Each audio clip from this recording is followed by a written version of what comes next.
नारायणं नमस्कृत्य नरं चैव नरोत्तमं देवी सरस्वती व्यासं ततो जयमुदीरयेत् नष्टप्रायेषु भद्रेषु नित्यं भागवतसेव्या भगवती उत्तमश्लोके भक्ति भवति नैष्टिकी कृष्णाय वासुदेवाय देवकी नंदनाय च नंदगोपकुमाराय गोविंदाय नमो नमः। श्रीमद्भागवत महापुराण पंचम स्कंद अध्याय 1। प्रियव्रत चरित्र। राजा परीक्षित ने पूछा, मुनि महाराज, प्रियव्रत तो बड़े भागवत भक्त और आत्मा राम थे, उनकी गृहस्थाश्रम में कैसे रुचि हुई जिसमें फंसने के कारण मनुष्य को अपने स्वरूप की विस्मृति होती है और यह कर बंधन में बच जाता है। विप्र, निश्चय ऐसे निसंग महापुरुषों का इस प्रकार गृहस्थाश्रम में अभिनिवेश होना उचित नहीं है। इसमें किसी प्रकार का संदेह नहीं है कि जिनका चित्त पुण्य कीर्ति श्रीहरि के चरणों की शीतल छाया का आश्रय लेकर शांत हो गया है, उन महापुरुषों की कुटुंबियों में कभी आसक्ति नहीं हो सकती। ब्राह्मण, मुझे इस बात का बड़ा संदेह है कि महाराज प्रियव्रत ने स्त्री, घर और पुत्र आदि में आसक्त रहकर भी किस प्रकार सिद्धि प्राप्त कर ली, क्योंकि उनकी भगवान श्री कृष्ण में अविचल भक्ति हुई। श्री सुखदेव जी ने कहा, राजन, तुम्हारा कथन बहुत ठीक है। इसका जिनका चित्त पवित्र कीर्ति श्रीहरि के परम मधुर चरण कमल मकरंद के रस में सारोवार हो गया है, वे किसी विघ्न बाधा के कारण रुकावट आ जाने पर भी भगवत भक्त परमहंसों के प्रिय श्री वासुदेव भगवान के कथा श्रवण रूपी परम कल्याण में मार्ग को प्राय छोड़ते नहीं। राजन, राजकुमार प्रियव्रत बड़े भगवत भक्त थे। नारद जी के चरणों की सेवा करने से उन्हें सहज में ही परमात्म तत्व का बोध हो गया था। वे ब्रह्म सत्य की दीक्षा निरंतर ब्रह्माभ्यास में जीवन बिताने का नियम लेने वाले ही थे कि उसी समय उनके पिता स्वयंभू मनु ने उन्हें पृथ्वी पालने के लिए शास्त्र में बताए हुए सविशेष गुणों से पूर्णतया संपन्न देखकर राज शासन के लिए आज्ञा दी। किंतु प्रियव्रत अखंड समाधि योग के द्वारा अपनी सारी इंद्रियों और क्रियाओं को भगवान वासुदेव के चरणों में समर्पण कर चुके थे। अतः पिता की आज्ञा किसी प्रकार उल्लंघन करने योग्य न होने पर भी यह सोचकर कि राज का अधिकारी पाकर मेरा आत्मस्वरूप स्त्री पुत्र आदि असत प्रपंच से आच्छादित हो जाएगा, राज और कुटुंब की चिंता में फंसकर मैं परमार्थ तत्व को प्राय भूल जाऊंगा, उन्होंने इसे स्वीकार न किया। आदिदेव शंभु भगवान ब्रह्मा जी को निरंतर इस गुण में प्रपंच की वृद्धि का ही विचार रहता है। वे सारे संसार के जीवों का अभिप्राय जानते हैं। जब उन्होंने प्रियव्रत की ऐसी प्रवृत्ति देखी तो वे मूर्तिमान हो चारों वेद और मारीची आदि पार्षदों को साथ लिए अपने लोक से उतरे। आकाश में जहाँ तहाँ विमान पर चढ़े इंद्र आदि प्रधान प्रधान देवताओं ने उनका पूजन किया तथा मार्ग में टोलियाँ बांध कर आए हुए सिद्ध गंधर्व साध चारण मुनिजन ने स्तवन किया। इस प्रकार जगह जगह आदर सम्मान पाते साक्षात नक्षत्रनाथ चंद्रमा के समान गंधमाल की घाटी को प्रकाशित करते हुए प्रियव्रत के पास पहुँचे। प्रियव्रत को आत्मविद्या का उपदेश देने के लिए वहाँ नारद जी भी आए थे। ब्रह्मा जी के वहाँ पहुँचने पर उनके वाहन हंस को देखकर नारद जी जान गए कि हमारे पिता भगवान ब्रह्मा जी पधारे हैं। अतः वे स्वयंभू मनु और प्रियव्रत के सहित तुरंत खड़े हो गए और सबने उनको हाथ जोड़कर प्रणाम किया। परीक्षित, नारद जी ने उनकी अनेक प्रकार से पूजा की और सुमधुर वचनों से उनके गुण अवतार की उत्कृष्टता का वर्णन किया। तब आदि पुरुष भगवान ब्रह्मा जी ने प्रियव्रत की ओर मंद मुस्कान युक्त अदया दृष्टि से देखते हुए इस प्रकार कहा। ब्रह्मा जी ने कहा, बेटा, मैं तुमसे सत्य सिद्धांत की बात कहता हूँ, ध्यान देकर सुनो। तुम्हें अप्रमेय श्रीहरि के प्रति किसी प्रकार की दोष दृष्टि नहीं रखनी चाहिए। तुम्हें क्या, हम महादेव जी, तुम्हारे पिता स्वयंभू मनु, तुम्हारे गुरु ये महर्षि नारद भी विवश होकर उन्हीं की आज्ञा का पालन करते हैं। उनके विधान को कोई भी देहधारी ना तो तप विद्या योग बल या बुद्धि बल से, ना अर्थ या धन की शक्ति से, ना स्वयं किसी दूसरे की सहायता से टाल सकता है। प्रियवर उसी अव्यक्त ईश्वर के दिए हुए शरीर को सब जीव जन्म मरण शोक मोह भय और सुख दुख का भोग करने तथा कर्म करने के लिए सदा धारण करते हैं। वस्तु जिस प्रकार रस्सी से नथा हुआ पशु मनुष्यों का बोझ ढोता है, उसी प्रकार परमात्मा की वेदवाणी रूप बड़ी रस्सी में सात्विक आदि गुण, सात्विक आदि कर्म, उनके ब्राह्मण आदि वाक्यों की मजबूती डोरी से जकड़े हुए हम सब लोग उन्हीं के इच्छा अनुसार कर्म में लगे रहते हैं, उसके द्वारा उनकी पूजा करते रहते हैं। हमारे गुण और कर्मों के अनुसार प्रभु ने हमें जिस योनि में डाल दिया उसी को स्वीकार करके वे जैसी व्यवस्था करते हैं उसी के अनुसार हमें सुख दुख भोगते रहते हैं। हमें उनकी इस इच्छा का उसी प्रकार अनुसरण करना पड़ता है जैसे किसी अंधे को आँख वाले पुरुष का। मुक्त पुरुष भी प्रारब्ध का भोग करता हुआ भगवान की इच्छा के अनुसार अपने शरीर को धारण करता ही है। ठीक वैसे ही जैसे मनुष्य की निद्रा टूट जाने पर स्वप्न में अनुभव किए हुए पदार्थों का स्मरण होता है, इस अवस्था में भी उसका अभिमान नहीं होता। विषय वासना के जिन संस्कारों के कारण दूसरा जन्म होता है उन्हें वह स्वीकार नहीं करता। जो पुरुष इंद्रियों के वशीभूत है वह वन वन में विचरण करता रहे तो भी उसे जन्म मरण का भय बना ही रहता है, क्योंकि बिना जीते हुए मन और इंद्रिय रूप इनके 6 शत्रु कभी उसका पीछा नहीं छोड़ते। जो बुद्धिमान पुरुष इंद्रियों को जीत कर अपनी आत्मा में ही रमण करता है उसका गृहस्थ आश्रम भी क्या बिगाड़ सकता है। जिसने इन 6 शत्रुओं को जीतने की इच्छा हो पहले वह घर में रहकर ही उनका अत्यंत निरोध करते हुए उन्हें वश में करने का प्रयत्न करे।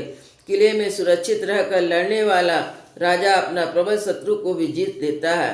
फिर जब इस शत्रुओं का बल अत्यंत क्षीण हो जाए तब विद्वान पुरुष इच्छानुसार विचर सकता है।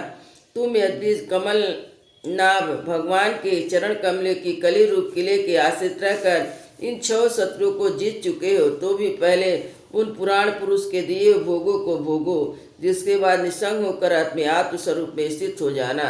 श्री सुखदेव जी कहते हैं, जब त्रिलोकी के गुरु श्री ब्रह्मा जी ने इस प्रकार कहा तो परम भागवत प्रियव्रत ने छोटे होने के कारण नम्रता से सिर झुका लिया और जो आज्ञा ऐसा कहकर बड़े आदरपूर्वक उनका आदेश सिरोधार किया। तब स्वयंभू मनु ने प्रसन्न होकर भगवान ब्रह्मा जी की विधिवत पूजा की। उसके पश्चात वे मन और वाणी के अभिषय अपने आश्रय तथा सर्वव्यवहारित ब्रह्म का चिंतन करते हुए अपने लोक को चले गए। इस प्रकार प्रिय व्रत और नारद जी सरल भाव से उनकी ओर देख रहे थे। मनु जी इस प्रकार ब्रह्मा जी की कृपा से अपना मनोरथ पूर्ण हो जाने पर देवर्षि नारद की आज्ञा से प्रियव्रत को संपूर्ण भूमंडल की रक्षा का भार सौंप दिया और स्वयं विषय रूपी विषैले जल से भरे हुए ग्रस्त आत्मा रूपी दुष्कर जलाशय की भोग इच्छा से निवृत्त हो गए। अब पृथ्वीपति महाराज प्रियव्रत भगवान की इच्छा से राज शासन कार्य में नियुक्त हुए, जो संपूर्ण जगत को बंधन से छुड़ाने में अत्यंत समर्थ है। उन आदि पुरुष श्री भगवान के चरण युगल का निरंतर ध्यान करते रहने से उनके राग आदि सभी मल नष्ट हो चुके थे। उनका हृदय भी अत्यंत शुद्ध था, तथापि बड़ों का मान रखने के लिए पृथ्वी पर शासन करने लगे। तदंतर उन्होंने प्रजापति विश्वकर्मा की पुत्री बहिष्मति से विवाह किया। उसके 10 पुत्र हुए। वे सब उन्हीं के समान शीलवान, गुणी, कर्मनिष्ठ, रूपवान, पराक्रमी थे। उनसे छोटी उर्जवती नाम की एक कन्या हुई। पुत्रों का नाम अग्निध, ईधम जी, यज्ञबाहु, महावीर, हिरण्यता, धृतपृष्ठ, सवन, मेधातिथि, बीतिहोत्र और कवि थे। ये सब नाम अग्नि के भी हैं। इनमें कवि, महावीर और सवन ये तीनों नैष्ठिक ब्रह्मचारी हुए। इन्हें बाल्यावस्था से आत्मविद्या का अभ्यास करते हुए अंत में संन्यास आश्रम ही स्वीकार किया। इन निवृत्त परायण महर्षियों ने संन्यास आश्रम में रहते ही समस्त जीवों के अधिष्ठान और भवबंधन से डरे हुए लोगों को आश्रय देने वाले भगवान वासुदेव के परम सुंदर चरणार बिंदुओं का निरंतर चिंतन किया। उससे प्राप्त अखंड एवं श्रेष्ठ भक्ति योग से उनका अंतकरण सर्वदा शुद्ध हो गया, जिससे श्री भगवान का आविर्भाव हुआ। तब देह आदि उपाधि के निवृत्त हो जाने से उनकी आत्मा की संपूर्ण जीवों के आत्मभूत प्रत्यात्म में एक ही भाव से स्थित हो गई। महाराज प्रियव्रत की दूसरी भार्या से उत्तम, तामस, रैवत ये 3 पुत्र हुए, जो अपने नाम वाले मंत्रों के अधिपति हुए। इस प्रकार कवि आदि तीनों पुत्रों के निवृत्त परायण हो जाने पर राजा प्रियव्रत ने 11 अर्बुद वर्षों तक पृथ्वी का शासन किया। जिस समय अपनी अखंड पुरुषार्थमयी वीरशालिनी भुजाओं से धनुष की डोरी खींचकर टंकार करते थे, उस समय डर के मारे सभी धर्मद्रोही ना जाने कहाँ छिप जाते थे प्राण प्रिया बृहस्पति के दिनों दिन बढ़ने वाले आमोद प्रमोद और अभ्युत्थान आदि पीड़ाओं के कारण तथा स्त्रियों जनित हाव भाव लज्जा से संकुचित मंदहसित चितवन और मन को भाने वाले विनोद आदि महामना प्रियव्रत की विवेकहीन व्यक्ति की भांति आत्मविस्मृति से होकर सब भोगों को भोगने लगे, किंतु वास्तव में उनमें आसक्त नहीं थे। एक बार उन्होंने जब देखा कि भगवान सूर्य सुमेरु की परिक्रमा करते हुए लोक पर्यंत पृथ्वी के जितने भाग को आलोकित करते हैं उसमें से आधा ही प्रकाश में रहता और आधे में अंधकार छाया रहता, तो उन्होंने इसे पसंद नहीं किया।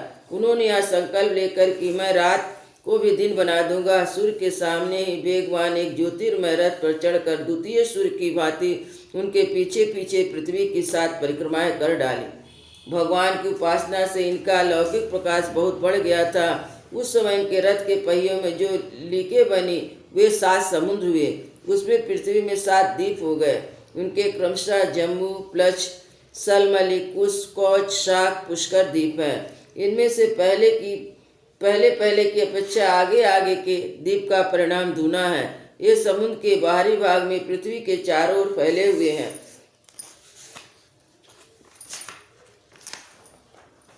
7 समुद्र खारे जल, ईख के मदिरा, घी, दूध, मट्टे और मीठे जल से भरे हुए हैं। ये 7 द्वीपों की खाइयों के समान है, परिणाम में अपने भीतर वाले द्वीप के बराबर है। इनमें से एक क्रमशः अलग अलग 7 द्वीपों को बाहर से घेरे स्थित में है।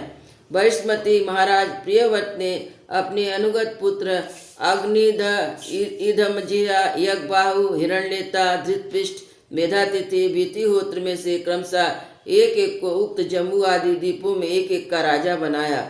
उन्होंने अपनी कन्या उर्जवस्वती का विवाह शुक्राचार्य से किया।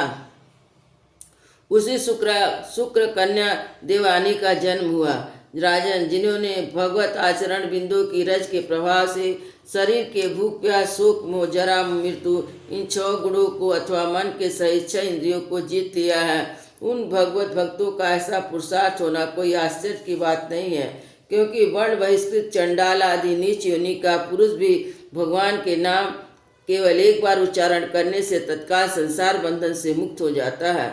इस प्रकार अतुलनीय बल पराक्रम से युक्त महाराज प्रियव्रत एक बार अपने को देवर्षि नारद के चरणों की शरण में जाकर पुनः दैवश प्राप्त हुई प्रपंच में फंस जाने से आसान सा देख मन ही मन विरक्त होकर इस प्रकार कहने लगे, ओह बड़ा बुरा हुआ, मेरी विषय लोलुप इंद्रियों ने मुझे अभिज्ञा जनित विषय रूप अंधकूपों में गिरा दिया। बस बहुत हो गया, मैं तो स्त्री का कीड़ा मृग बन गया। उसने मुझे बंदर की भांति नचाया, मुझे धिक्कार है धिक्कार। इस प्रकार उन्हें अपने आप को बहुत कुछ बुरा भला कहा और परम आराध्य श्रीहरि की कृपा से उनकी विवेक वृत्ति जागृत हो गई। उन्होंने यह सारी पृथ्वी यथायोग अपने अनुगत पुत्रों में बांट दी। इसके साथ उन्होंने तरह तरह के भोग भोगे थे। उस समय अपनी रानी को सम्राज लक्ष्मी के सहित मृगदेह के समान छोड़ दिया। उन्हें हृदय में वैराग धारण कर भगवान की लीलाओं का चिंतन करते उनके प्रभाव से नारद जी के बताए हुए मार्ग का पुनः अनुसरण करने लगे। महाराज प्रियव्रत के विषय में निम्नलिखित युक्तियाँ प्रसिद्ध है। राजा प्रियव्रत ने जो कर्म किए उसे सर्वशक्तिमान ईश्वर के सिवा और कौन कर सकता है। उन्हें रात्रि को अंधकार को मिटाने का प्रयत्न करते अपने रथ के पहिए से बनी हुई लीकों से 7 समुद्र बना दिए। प्राणियों के सुहित के लिए जिसमें उन्होंने परस्पर झगड़ा न द्वीपों द्वारा पृथ्वी के विभाग किए। प्रत्येक द्वीप में अलग अलग नदी, पर्वत, वन आदि उनकी सीमा में निश्चित कर दिए। वे भगवत भक्त नारद आदि के प्रेमी भक्त थे। उन्होंने पाताल लोक के, देवलोक के, मृत्यु लोक के कर्म योग की शक्ति से प्राप्त हुए ईश्वर को भी नरक तुल्य समझा था। वृंदावन बिहारी लाल की जय। जय श्री राम लला की जय।